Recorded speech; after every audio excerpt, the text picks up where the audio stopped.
¿No crees que quizás desde la ciencia ha habido cierta despreocupación en torno a esto para acabar con los mitos y dar respuestas a toda esta serie de interrogantes que existen y especulaciones en América? Probablemente sí, y tal vez justo por lo que yo iniciaba, sino que hay un sesgo ideológico. Entonces es preferible mantener una visión histórica que se ha ido posesionando en los años, diciendo que la responsabilidad del desarrollo histórico de América es a través de un solo país que conquistó América. Y no validar otro tipo de información que podría un poco diluir eso y decir, bueno, sí hubo intercambio con los vikingos, que eran buenos navegantes y estaban cerquita a América. De hecho, se está diciendo ya en estos momentos, National Geographic sacó un artículo recientemente en el que dijo que en este año 2025 muy probablemente se tuviesen ya las certezas de que los vikingos avanzaron mucho más a través de la costa atlántica por América. Sí. Así esto es interesantísimo. Y de hecho, las crónicas históricas hablan de, por ejemplo, los gigantes de Manabí.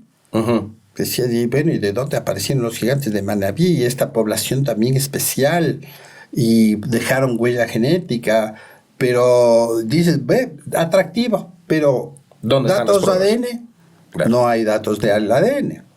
Y eso te complica el rato de decir, mira, esta es la base. Sí, históricamente puedes decir, puedes delucubrar, pero la base de la demostración tiene que estar en alguna cosa material. Bueno, estudiemos el ADN. Y estudiando el ADN comparemos. ¿Pero con qué le vas a comparar? Bueno, ahí sí podemos, porque tenemos poblaciones, si dices, vienen de los vikingos, muy bien, pues comparemos con Finlandia, con Noruega, con toda esa parte que sí tienen estudios poblacionales y veamos cómo está aquí ese material genético. Pero en el caso de los gigantes, por ejemplo, porque el tema de los gigantes se repite a nivel mundial. Sí, exactamente, que no tienen una explicación. Claro. No, dices, era un gigantismo genéticamente determinado. Nadie ha hecho estudio de ADN de los gigantes. Entonces, claro, dices, teniendo las herramientas no hemos hecho, porque podríamos investigar y ver, bueno, ¿y este ADN? ¿Tenía alguna alteración de la hormona de crecimiento? ¿Tenía acromegalia, que es gigantismo? ¿Tenía que sí se ha reportado? Individuos de 3 metros, hay uno de los más altos del mundo, ¿no? Y entonces dices, sí, es un gigante. Pero él tenía un trastorno genético. Claro. Estudiado. No es que hubiese una raza de gigantes. Claro, no. O sea, al menos no se la conoce. Claro. Y entonces ese para mí es el tema esencial, ¿no? O sea, dices, ya muy bien, partamos de que las crónicas son válidas, ¿sí? Totalmente. Es como cuando haces una historia clínica. El testimonio del paciente es importantísimo. A través de eso tú vas preguntando y preguntando como médico, vas descubriendo otras cosas. Pero el testimonio es importante, claro, ahí está. Pero ¿cómo explico ese testimonio? Entonces esa es la parte que somos débiles explicando. César, desde el punto de vista científico, se puede identificar, digamos, comienza a hacerse, ojalá se haga, si alguien está viendo este video y tiene autoridad para tomar decisiones o para financiar proyectos de este tipo, sería estupendo que se hiciera. Hacer un estudio a profundidad. Si alguien está viendo este video y tiene la posibilidad de financiar, de patrocinar una investigación profunda de este tipo, del tema del que estamos hablando, por favor comuníquense con nosotros, porque sería fabuloso derribar, si es que son mitos, o patentar el hecho de que fue real, porque se descubrió científicamente de que fue así, ¿no? Entonces, digamos, por ejemplo, que comienza a hacerse un estudio de este tipo. Eres genetista. Eres científico. Ahora, supongamos, encuentras a una persona que, o un amerindio, o descendiente de amerindios, o de las poblaciones llamadas nativas, que si vamos a ver no son nativas, porque vinieron desde Eurasia. ¿Hay posibilidades reales, científicas, de determinar en esa persona actual si un gen que aparece en él o algún rastro genético, no sé, como mencionabas hace un momentito, una huella genética, es tan antigua como para decir, sí, hubo contacto? ¿Se puede hacer eso? Sí, sí, totalmente. Claro, o sea, tú, no, aparte de estudiar el ADN, estudias variantes que puedes tú, a través justamente del estudio del ADN, medir por tiempo las variantes que se han ido presentando. O sea, tú ves una característica genética, dices, esta característica genética, ¿cada cuánto cambió? Y tú puedes hacer un rastreo temporal, se llama el reloj genético, ¿no? Justamente. Puedes hacer un reloj evolutivo de las características genéticas. Entonces tú puedes asignar épocas muy específicas, es decir, este marcador apareció aquí y ha evolucionado así. Las mitocondrias que hablábamos, ¿no? Aparecen, digamos, el humano moderno aparece hace 1 millón de años, pero en 1 millón de años ha habido al menos 4 grupos mutacionales del ADN cada 200.000 años más o menos.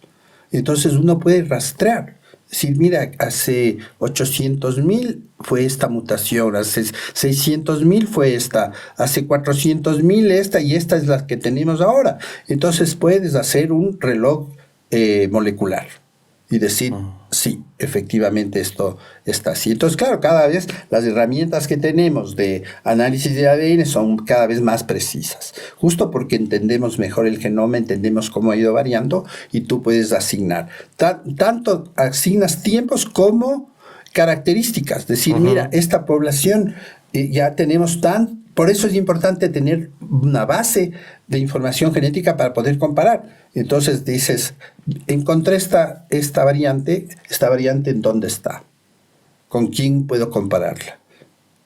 Se hizo nosotros hicimos un estudio justo financiado por National Geographic sobre el camino del Inca, el Capac Ñan, con la teoría de que los chasquis, los que corrían y a información, dormían en alguna parte, pero no dormían solos. Entonces dejaron descendencia. Entonces la hipótesis era perseguir en el Capac Ñan marcadores genéticos que puedan decir si hubo efectivamente cruces. Y de hecho hay 2 variantes genéticas del cromosoma Y, solo de varones, que se presentan digamos, en el filo del Capac Ñan. Ah, qué curioso. Y tienes en Bolivia, tienes en Perú y tienes en Ecuador. Entonces, claro, sí puedes hacer esos estudios y puedes hacer estos rastreos. Entonces tenemos los elementos. El problema es que no tenemos los proyectos adecuados para hacerlo.